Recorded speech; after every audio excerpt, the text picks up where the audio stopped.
Ukraine की सीमा के पास 1,30,000 सैनिक तैनात किए हैं, जिनके पास टैंक से लेकर बंदूकें, गोला बारूद और हवा से वार करने की क्षमता है।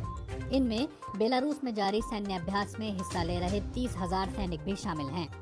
अमेरिकी अधिकारियों के मुताबिक रूस की सेना तैयार है और वो कभी भी यूक्रेन में घुस सकती है, लेकिन रूस लगातार ये कहता आया है कि वो किसी हमले की योजना नहीं बना रहा।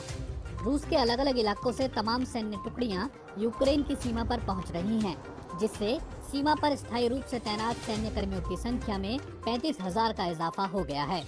सैन्य टुकड़ियां यूक्रेन के पूर्व में स्थित रोस्तव में हो रही सैन्य ड्रिल में हिस्सा ले रहे हैं। टैंक से लेकर भारी साजो सामान, जिसे तैनात करने में वक्त लगता है, वो अब मौके पर पहुंच चुका है। कुछ ऐसी सैन्य टुकड़ियां भी हैं जो सुदूर पूर्वी रूस से 4,000 किलोमीटर की यात्रा कर यूक्रेन की सीमा के पास पहुंची हैं। अधिकांश अनुमानों के मुताबिक यूक्रेन की सीमा के पास 1 लाख या इससे ज्यादा रूसी सैनिक तैनात हैं। बीते गुरुवार पश्चिमी देशों के अधिकारियों ने बताया है कि ये संख्या उनके पुराने अनुमान के 1 लाख सैनिकों से बढ़कर 1,30,000 हो चुकी है। ब्रितानी रक्षा मंत्री बेन वॉलेस ने कहा है कि रूस ने अपनी आधी सेना को यूक्रेन या बेलारूस में तैनात कर दिया है। यूक्रेन के मुताबिक थल सैनिकों की संख्या भी लगभग 1,12,000 है। वहीं एयरफोर्स और नेवी के सैनिक 18,000 हैं।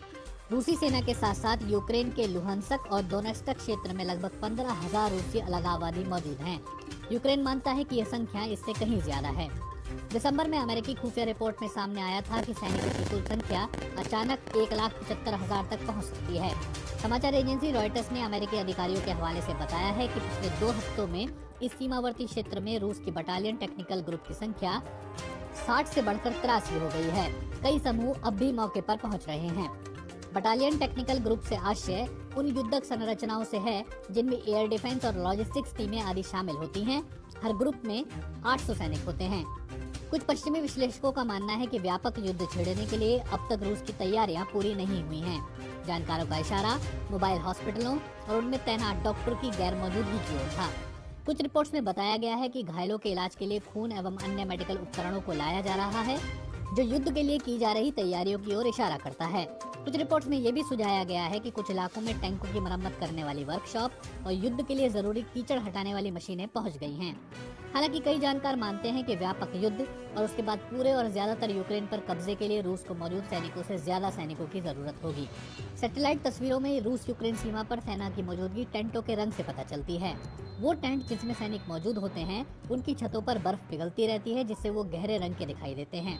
कुछ प्रमुख बैटल टैंकों से युद्धाभ्यास होने के चिन्ह बर्फ पर साफ मिलते हैं।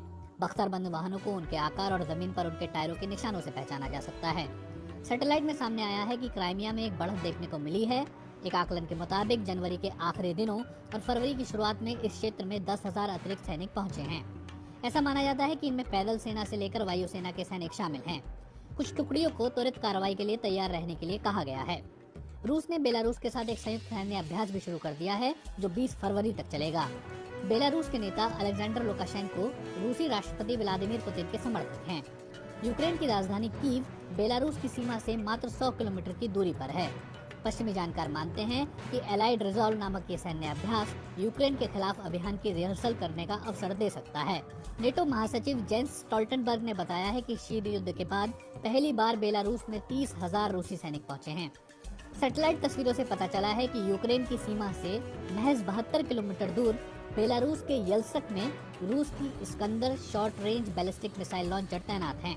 बेलारूस में तैनात रूसी सैन्य टुकड़ियों के पास वायुसेना, गोला बारूद और मेडिकल सपोर्ट टीमें हैं। स्टोल्टनबर्ग ने कहा है कि रूसी स्पेजनाज स्पेशल ऑपरेशन फोर्स भी जमीन पर मौजूद है। इसके साथ ही रूस का S-400 air defence system Belarus पहुंच चुका है। एडवांस Su-25 लड़ाकू विमान भी लुनिनेट्स एयरफील्ड में नजर आए हैं। रूस इस समय अटलांटिक से प्रशांत महासागर तक दुनिया भर में नौसैनिक ड्रिल को अंजाम दे रहा है। इनमें 140 जहाज और सपोर्ट वेसल, 60 एयरक्राफ्ट और 10,000 सैनिक मौजूद हैं। जनवरी में इंग्लिश चैनल से होकर निकलने वाले 6 रूसी नेवी जहाज अब काले सागर में आ गए हैं। ये मुख्य युद्धक टैंकों, सैनिकों और बख्तरबंद वाहनों को जमीन पर उतारने में सक्षम हैं।